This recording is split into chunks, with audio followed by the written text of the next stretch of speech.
Est-ce que tu peux de façon assez rapide, parce que bien évidemment on n'a pas la vidéo, ça va pas être simple, mais nous expliquer un petit peu les nouvelles règles. Et puis, je sais pas si tu as la possibilité de donner ton avis, mais bon, si tu peux, on prend.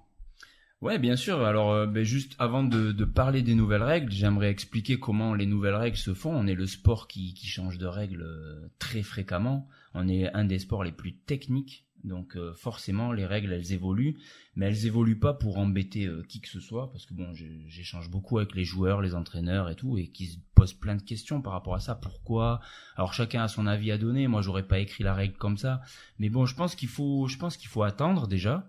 Je pense qu'on suit beaucoup les Américains depuis toujours.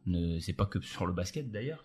Je pense que à la FIBA en fait, les personnes qui se réunissent pour créer des règles, ils le font forcément dans l'intérêt du basket et ils le font dans l'intérêt du basket de très haut niveau. Donc alors attends, je te pose juste une question.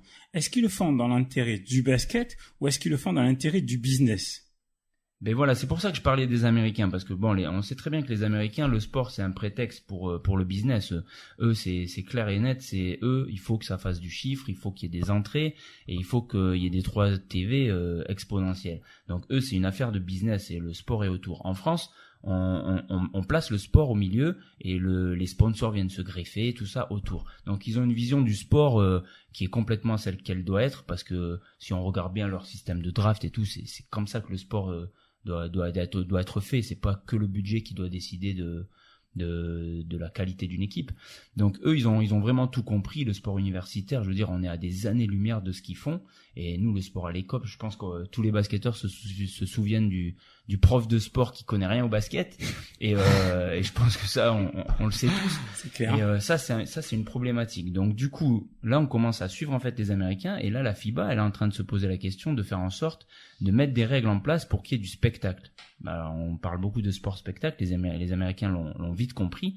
Nous, on était un peu en retard par rapport à ça. Et je pense qu'en fait, il y a très longtemps, on était à 30 secondes, on est descendu à 24 secondes, on a fait comme eux.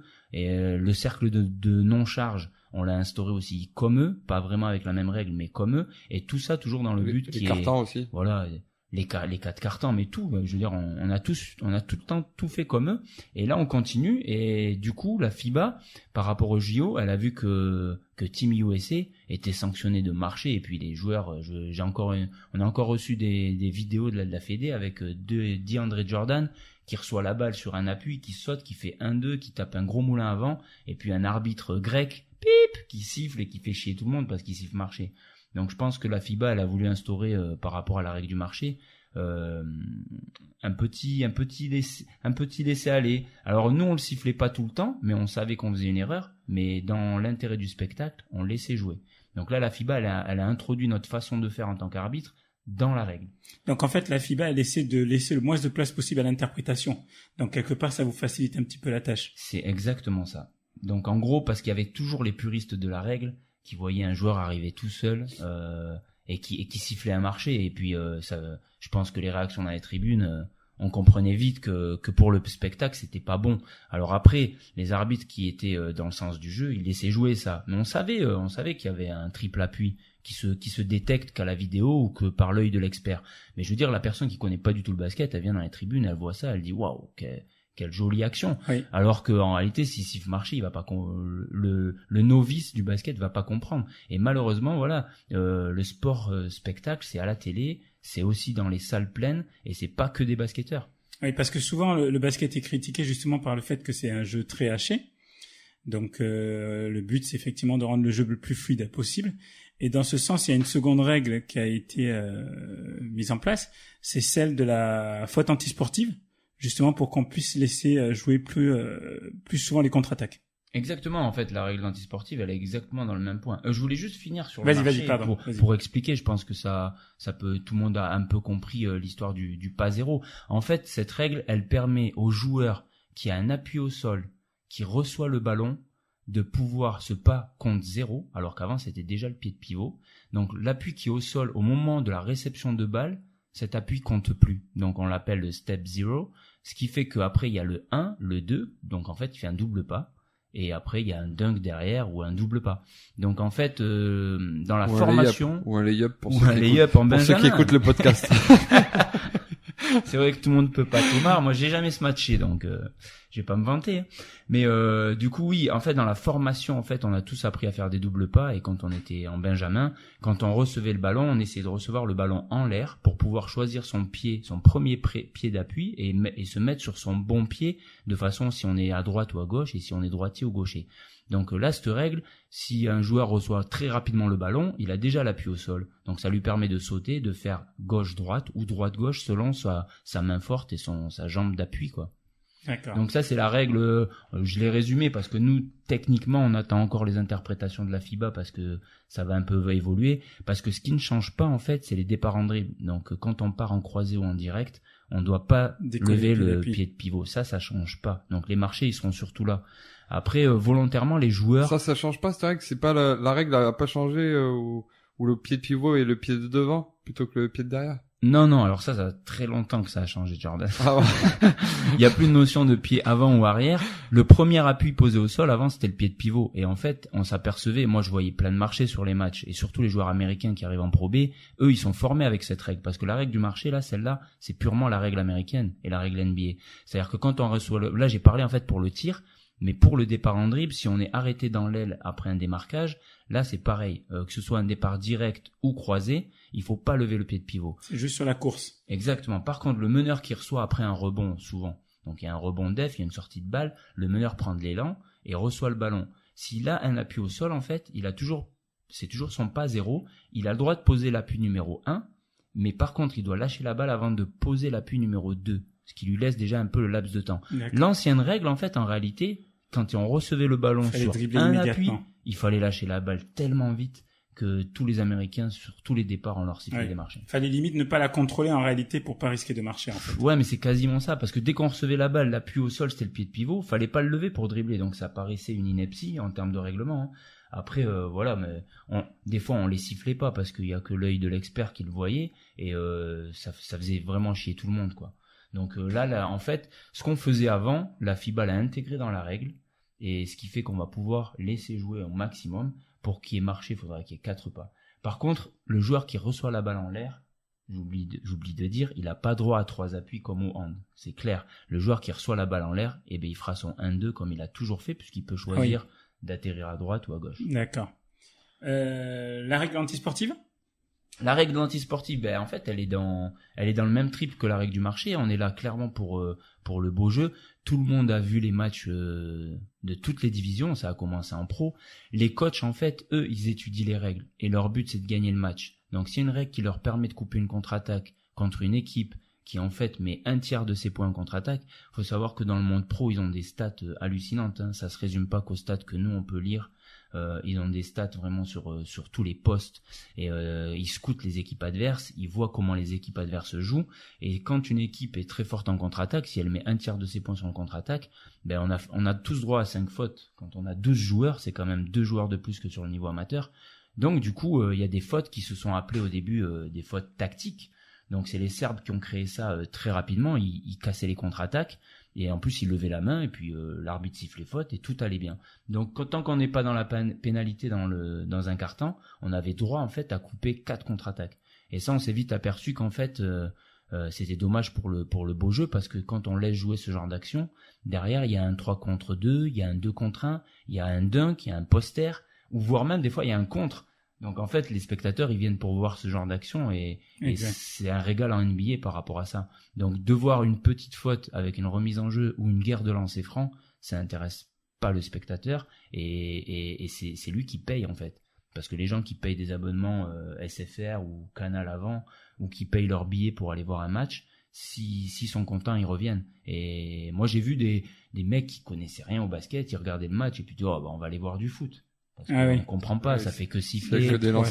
On est un sport très technique, quoi. Il y a des chronos partout, les joueurs font exprès de faire des fautes, il y a des temps morts. Donc le mec qui connaît pas trop le basket, il peut pas tout comprendre. Et tu peux nous dire quelle sera la sanction désormais quand une faute de ce type sera faite ? Voilà, alors donc du coup le joueur qui en fait interrompt le jeu lors d'une phase de contre-attaque, donc c'est en anglais c'est unnecessary foul, donc c'est la faute non nécessaire. Donc si sur une phase de transition, alors on fait gaffe aussi parce que les Américains, enfin la FIBA a écrit les règles en anglais, après elles sont traduites par nos responsables en France, et après on découle les consignes du championnat LNB. Donc du coup, unnecessary fouls sur une phase de transition. Donc les transitions pour les coachs en France, ça leur parle quand on passe d'une contre-attaque à du jeu placé et tout, sauf qu'en anglais, transition c'est contre-attaque en fait. Donc c'est fast. Donc c'est dès qu'il y a du jeu rapide, le joueur qui va faire une faute au milieu du terrain sur un joueur de façon volontaire. Alors j'aime pas exprimer le mot volontaire parce qu'il fait pas partie de la règle, et la FIBA a pas voulu revenir sur l'ancienne faute qui s'appelait intentionnelle parce qu'on juge pas des intentions des joueurs, mais le joueur qui fera une faute non basket, on va traduire ça comme ça pour le grand public, pour arrêter une contre-attaque ou qui arrête une contre-attaque, il sera sanctionné d'une faute antisportive qui engendre donc 2 lancers francs plus la balle, et s'il en fait une deuxième, il est disqualifié. D'accord. Il nous reste encore 2-3 minutes, Yacine. On a un petit peu j'oublie dépassé. Juste de dire aussi que il y a un nouveau changement de règle. Avant, il y avait des fautes techniques. Si on prenait 2 fautes techniques, on était disqualifié. Et si on prenait 2 antisportives, on était disqualifié. À partir de cette saison, si on cumule une technique et une antisportive, on est disqualifié aussi. D'accord. Et méchants arbitres. Il y a d'autres règlements. Jordan, il va pas jouer. Moi, je vais me mettre au foot. Je vais faire comme les spectateurs, je vais me mettre au foot. Il y a d'autres points de règlement qui ont changé, mais qui sont peut-être moins impactants. Donc, on va les passer par rapport au temps qui nous reste. Mais est-ce qu'il y a peut-être une règle qu'on aurait oubliée, mais qui a toute son importance? Je sais que par exemple, il y a la règle du retour en zone, mais bon, c'est pas très impactant. Est-ce qu'il y a une règle qu'on a oubliée et qui Alors celle du retour en zone, elle change pas tant que ça. Il y a juste, il y a tellement de schémas en fait sur le retour en zone que nous c'est vraiment très technique. Une règle qui peut être intéressante sur les niveaux amateurs, on faisait déjà ça puisque c'était déjà une interprétation FIBA, mais il y a une règle il y a une interprétation qui rentre dans les règles, et c'est un conseil à tous les joueurs quand vous êtes en l'air et qu'il y a faute sur vous, tirez, parce que si vous faites une passe, on considérera que vous étiez pas en action de tir, même si initialement vous étiez parti pour un tir. S'il y a faute sur vous, faites un geste de tir, l'arbitre donnera 2 lancers francs, alors que si vous faites une passe, ça sera la balle sur le côté. Bon, à part s'il y a les drapeaux, bien sûr. Ouais, effectivement, ça peut servir aux joueurs. Après, techniquement, il y a aussi le flopping, on va en parler après. Après, il y a des trucs très techniques sur l'usage de la vidéo, donc ça concerne que la Pro A et la Pro B.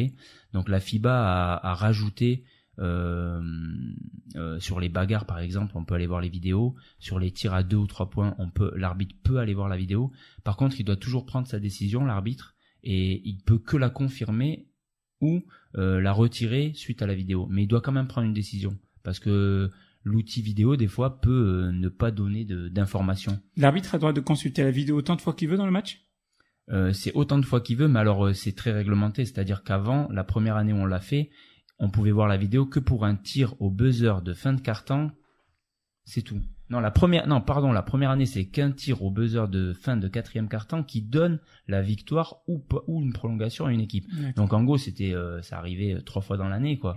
Après, en plus, la vidéo qu'on avait à la table de marque, c'était pas la vidéo SFR, donc c'était pas des images HD, c'était très compliqué. On a dû rajouter la guirlande lumineuse sur le panneau, parce qu'en fait, à la vidéo, on n'a pas le son du buzzer, sachant que des fois, le buzzer buzz alors qu'il y a encore 1 dixième ou 2 dixièmes, c'était pas précis. Donc dans la règle, en fait, il faut que le ballon ait quitté la main au moment où le signal lumineux, avant que le signal lumineux s'allume. Tu peux nous faire le flopping en 2 minutes? Alors le flopping, alors déjà la FIBA veut plus qu'on utilise le terme de flopping. Simulation. La simulation. Alors chaque année ça change, ça aussi. On nous demande de plus parler anglais aux joueurs américains. L'année d'après, on nous demande de leur parler en anglais. Donc la FIBA veut qu'il y ait des termes dans chaque championnat français. Donc nous, on va utiliser le terme de simulation. Donc un avertissement sera donné à un joueur qui a volontairement simulé une faute. Et cet avertissement vaudra pour lui et pour toute son équipe jusqu'à la fin du match. Donc ça change pas. Il y a le signe qui a été introduit par la FIBA, donc c'est un signe de debout, quoi. On fait 2 fois avec la main ouverte vers le ciel, de se relever. Au moment du flopping, on l'avertit en faisant ce geste sans arrêter le jeu, parce qu'il faut pas que ça arrête le jeu. Et au premier ballon mort, en fait, le joueur est est gentiment convoqué par l'arbitre, il est averti et répercuté à son coach pour que le coach sache que toute l'équipe est avertie pour flopping. Après, on a beaucoup parlé de flopping. Un flopping, c'est quand il n'y a pas de contact et que le joueur se jette. Mais ça, on le voit jamais. On voit plus des exagérations. Oui. Donc du coup, le joueur qui exagère un contact, en fait, c'est le joueur qui prend l'épaule de l'attaquant sur le torse et puis qui se jette en arrière et qui fait croire qu'il s'est fait percuter par un poids lourd. Donc ça, on n'en veut pas parce que souvent, le joueur tombe au sol, mouille le parquet parce qu'il transpire. Derrière, il y a le joueur intérieur qui va au rebond, qui glisse, qui se tord la cheville. Et ça générait des joueurs blessés, très souvent, parce qu'on peut pas arrêter le jeu tout de suite pour faire essuyer le parquet. Donc du coup, ça, la FIBA, elle veut faire en sorte que les joueurs qui font ça ne le fassent qu'une fois. Mais on peut aussi quand même mettre une faute pour flopping si c'est vraiment exagéré et que je veux dire qu'il y a 5000 personnes qui voient que le joueur en rajoute. Ça peut être aussi faute technique sans avertissement, bien sûr. Une dernière question, Yacine. Après, tu peux rester avec nous pour le débrief tout à l'heure avec Pat si tu veux. Comme ça, on pourra discuter un petit peu de l'équipe de France, l'Euro, etc. La dernière question, c'est ça. Je pense que tu as dû le voir sur les réseaux sociaux. En ce moment, ça tourne pas mal. J'ai appelé ça la question Courcut, puisque je l'ai vu notamment sur Courcut hier. Lors d'une remise en jeu, lorsque des joueurs soulèvent un des membres de l'équipe pour aller mettre un panier un petit peu style rugby, qu'est-ce qu'il est demandé aux arbitres de siffler est-ce qu'il est demandé déjà aux arbitres de siffler quelque chose? Est-ce qu'il y a une violation quelque part là? Donc je réexplique, remise en jeu, 4 joueurs qui soulèvent un coéquipier, le coéquipier qui tape la balle en l'air et qui shoot. Est-ce qu'il y a une violation? Est-ce qu'on a le droit de soulever son coéquipier? Non, on n'a pas le droit de faire ça, évidemment. Ça, c'est pas la première fois qu'on voit ce genre de vidéo. Ça tourne beaucoup entre les arbitres. C'est super marrant, franchement.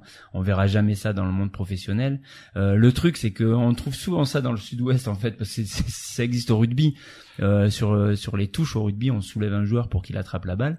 Et là, c'était marrant, mais c'était des filles, donc ils ont pas l'exclu, cette vidéo, c'est pas la première qui tourne. Il y avait des filles qui l'avaient fait et qui avaient marqué. Et l'arbitre avait sifflé sur la vidéo que j'avais vue, mais celle-là que j'ai vue sur Courcut, elle est nouvelle et l'arbitre a accordé le panier. Non, c'est interdit et il y a un point de règlement qui interdit ça, c'est qu'il faut respecter en fait. Faut respecter le jeu basket et ça fait pas partie du tout du basket. C'est complètement interdit. Après, franchement, la question qu'on s'est tous posée, c'est quelle gestuelle l'arbitre doit utiliser. On sait pas trop en fait. En tout cas, voilà, on peut pas laisser faire ça. Tout comme on n'a pas le droit d'avoir des chaussures rebondissantes. Je veux dire, il y a tout un tas de trucs dans le règlement. C'est marqué dans le règlement les chaussures. Ouais, bien sûr. Ah oui. Ouais, c'est marqué. Il y a plein de trucs qui sont interdits. Le seul truc dur qu'on peut avoir en fait, c'est la protection faciale pour les nez cassés. Après, tout ce qui est armature, tout ce qui est chaussures compensées, tout ça évidemment c'est interdit. Okay. D'ailleurs, il y a plein de trucs qui changent aussi cette année, mais je pense qu'on va pas embêter trop le secteur amateur. Après, en N2, N3, ça sera respecté. Il faut que les joueurs qui ont des manchettes, des genouillères, il faut que alors s'il a une genouillère, il faut que soit elle soit blanche ou noire, ou soit qu'elle soit de la couleur du short. Donc voilà, c'est pour éviter les joueurs qui se pointent avec des trucs multicolores, et que si on a une genouillère bleue et que l'équipe en face joue en bleu, forcément c'est pas accepté. Les strappings aussi, on a vu beaucoup se développer les strappings chauffants là qui ont des couleurs. Donc ça c'est soit blanc ou noir selon l'équipe, mais il faut que toute l'équipe, alors ça c'est toute l'équipe soit strappée. Voilà, mais alors s'ils sont strappés, faut que ce soit ils peuvent pas utiliser 36 couleurs de strap en fait. Voilà, c'est pour rendre le jeu esthétiquement plus joli au niveau télévisuel. Après sur le secteur amateur, je pense pas. En département, en région, je sais pas si ça sera vraiment appliqué. Ok. Bon, merci beaucoup Yacine.